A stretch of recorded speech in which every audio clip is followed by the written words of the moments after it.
masih berkaitan dengan teknikal ya. Yang kita gunakan sekali lagi hanya berbasis pada harga candlestick yang muncul merefleksikan dari harga yang ada atau aksi pasar yang ada di sana. Banyak penjual, maka akan banyak didominasi oleh candle warna merah. Banyak pembeli, banyak didominasi oleh warna hijau. Kemudian jika ada candle yang sudah cukup kecil, kemudian ada sumbu yang panjang mengindikasikan penolakan kekuatan yang berlawanan. Kalau sumbunya di bawah, penolakan ke atas sangat kuat. Demikian juga ketika di atas ada penolakan dengan body yang pendek, itu artinya seller sudah menekan dengan sangat kuat dan berpeluang tentunya akan berbalik. Bisa jadi ini menjadi akhir sebuah tren, bisa jadi ini menjadi akhir sebuah tren. Dari rangkaian candle yang terbentuk, maka kita nanti akan menentukan ya probabilitasnya kemana. Sehingga untuk merangkai itu, pertama kita akan pahami secara candlestick atau secara karakteristiknya ya. Dari sisi volume, dari sisi momentum ya. Kemudian dari sisi rasionya, panjang sumbunya, panjang bodinya bagaimana. Kemudian dari high dan low-nya. High dan low ini mengindikasikan kekuatan pergerakan ya, kekuatan pergerakan dalam periode.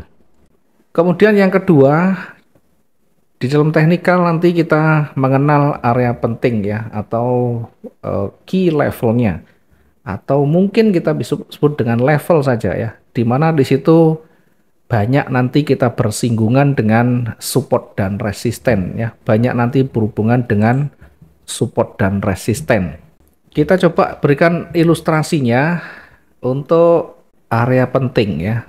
Untuk area penting ini sekali lagi yang pertama nanti ada support resisten, mungkin kita sudah terbiasa support dan resisten. Ketika dia naik terhenti berbalik turun, maka ini menjadi resisten.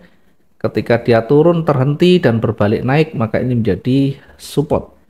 Saat dia naik menembus dari resisten, kemudian terhenti berbalik turun, maka menjadi resisten yang baru. Resisten yang ditembus menjadi support sekarang. Sehingga nanti kita perhatikan dari sisi support resisten itu di mana dia terhenti dan berbalik, di mana terhenti dan berbalik. Nah, hentian ini nanti bisa berupa body candle, bisa berupa sumbunya, ya, bisa juga sumbu-sumbu seperti ini. Maka ini juga bagian dari resisten, ini bagian dari resisten. Lanjut, yang berikutnya ada namanya retracement atau retrace. Ini sebenarnya bahasanya yang gampang adalah koreksi. Koreksi itu melawan arah tren yang lebih besar, namun sifatnya hanya sementara. Biasanya koreksi ini sekitar 50% dari tren sebelumnya. Kalau trennya naik, kemudian dia mulai turun, maka koreksi itu kita uji di kisaran 50% ini.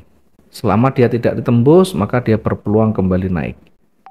Kemudian ditambah dengan mungkin kita menggunakan bantuan Fibonacci. Jadi kita bisa menambah dengan Fibonacci yang ada di sana, itu nanti tambahan golden area-nya 61,8%. Sehingga ditambah dengan 61,8%. Maka inilah area retracement-nya. Saya ilustrasikan lagi, misalkan begini. Saya ilustrasikan di kasus yang lain ya, misalkan saat dia bergerak turun. Nah, dari sini mulai terhenti, kemudian berbalik naik. Nah, tentu pergerakan naik ini tidak serta-merta tiba-tiba. Dia akan bertahap, naik, turun lagi, naik lagi, turun lagi. Nah, begitu kelihatan dia mulai bergerak naik, ini artinya melawan dari tren sebelumnya yang lebih panjang. Misalkan ini ujungnya, ini sampai bawah. Maka untuk menguji ini, sampai di mana naiknya, jadi kita biar ke depan nanti tidak terkecoh, oh ini mau naik, kita ambil buy, ternyata begitu buy turun. Kenapa terjadi seperti ini? Karena kita tidak mengukur kemampuan bullishnya sampai di mana. Maka nanti ada 50%, ada 61,8%. Ini adalah area retracement. Biasanya kadang nggak sampai, kadang sampai di sini mantul, kadang juga sampai di atasnya mantul. Berbeda ketika dia break di sini, dia ternyata tembus.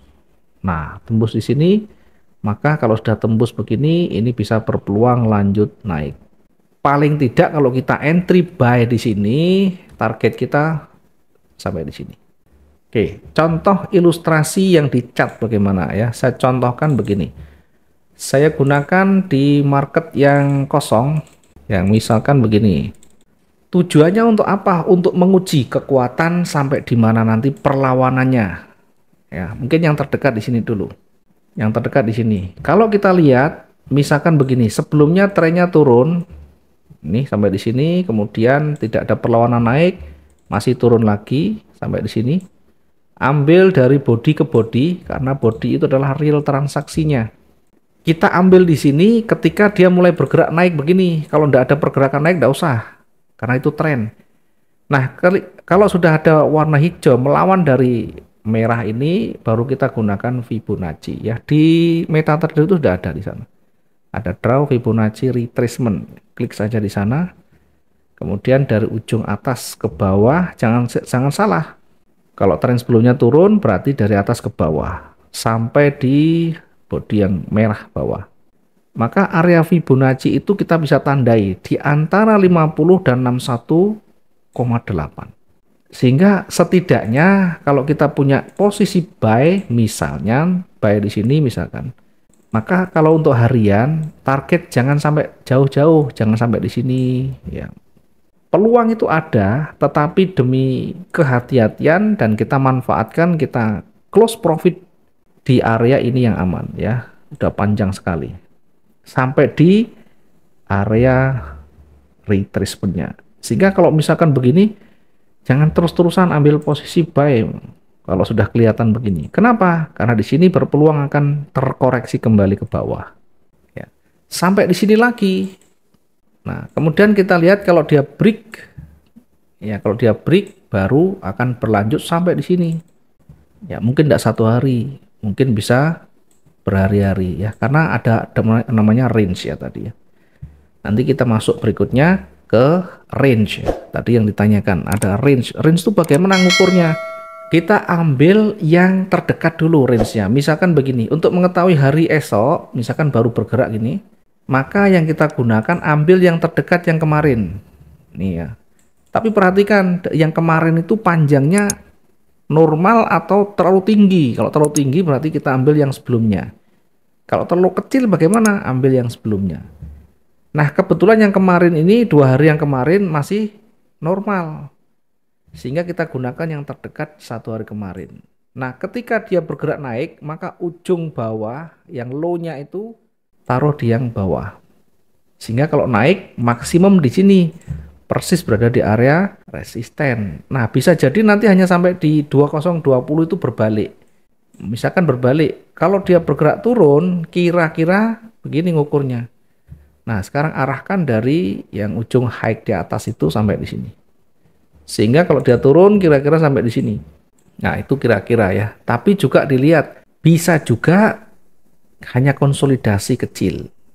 Setidaknya kita antisipasi kalau ambil target jangan terlalu jauh ya, karena nanti enggak kesampaian gitu ya. Nah, saya contohkan lagi di kasus yang lain misalkan ya. Saya ambil contoh yang lain, kita acak aja seperti ini. Kita lihat pergerakan demi pergerakan dari candle yang sudah muncul misalkan seperti ini. Ini 1 hari baru muncul beberapa candle ya.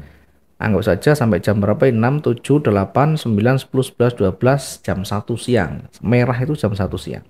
Maka untuk menguji nanti kekuatan bullish atau bearish, ya kita ambil 1 hari yang terdekat kemarin. Ini. Kalau dia bergeraknya kemana? Naik atau turun? Nah, bergeraknya datar. Kalau dia bergerak turun, baru kita dari ujung atas ke sini. Ini perkiraan sampai di sini, tetapi jangan lupa ketika ada banyak sekali sumbu di sana, kita ambil yang terdekat dulu. Bisa juga hanya sampai di situ. Atau mungkin ada petunjuk lain.